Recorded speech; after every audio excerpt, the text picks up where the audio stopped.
Shalom. Banyak orang berbicara tentang hukum Taurat.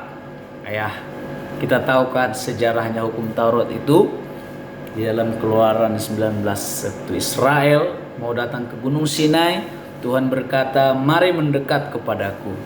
Tetapi orang Israel berkata kepada Musa, "Musa, kau saja yang menghadap Tuhan, kau saja."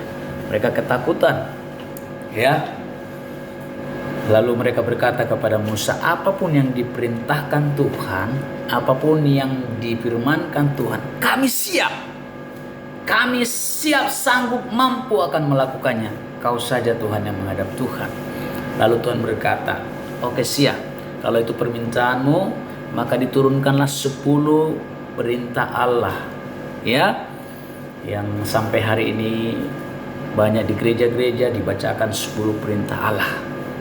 Nah, itu intinya, tapi masih banyak lagi hukum Taurat, hukum-hukum di dalam bidang-bidang kehidupan tentunya. Nah, yang mau kita bicarakan adalah Yesus telah mati.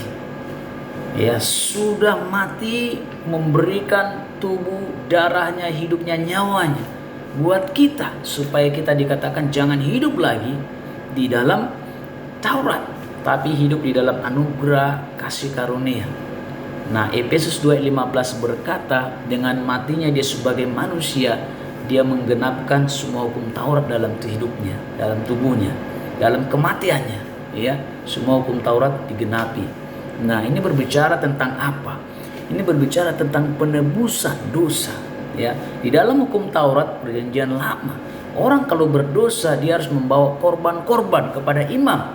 Lalu korban itu akan dipersembahkan sebagai korban penghapus dosa, minimal burung tekukur atau burung merpati, kalau ekonominya bagus, kambing, sapi, domba, harus ada itu, baru ada pengampunan dosa, penghapusan dosa.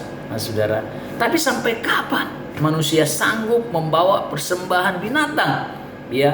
Sampai kapan? Dan itu pun darah binatang. Itu hanya menutupi dosa.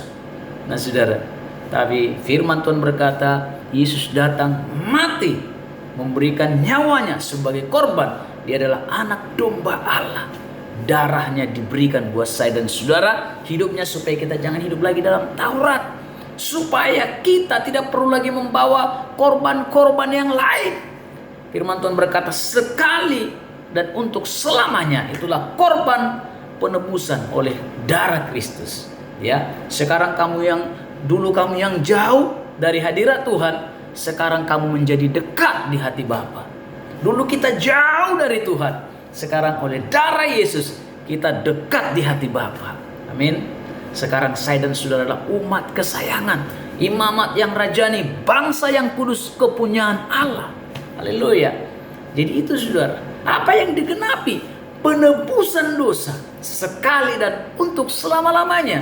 Saudara merdeka, saudara bebas dari kutuk dosa. Yang harusnya saudara disalib, saudara dimahkotai duri, saudara ditombak lambung saudara, dipaku tangan dan kaki saudara, tergantung di antara langit dan bumi.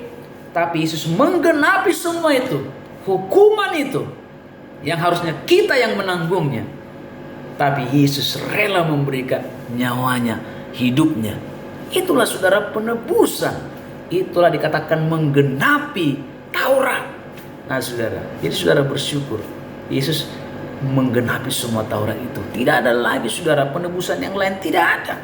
Hanya Yesus sekali dan untuk selama-lamanya saudara ditebus dan saudara menjadi umat kesayangan. Nah, ini semua digenapi, tuntutan hukum Taurat. Kalau hukum Taurat, mata ganti mata, gigi ganti gigi, nyawa ganti nyawa. Ngeri, saudara, satu pun gak sanggup kita.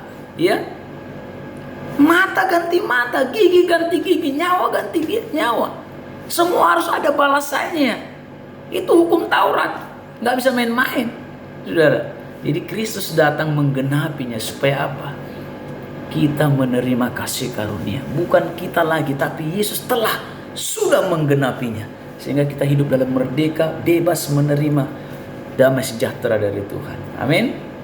Jadi Tuhan sudah menggenapi Taurat itu dengan matinya sebagai manusia, supaya saya dan saudara tidak mati kekal, tapi hidup kekal karena Yesus.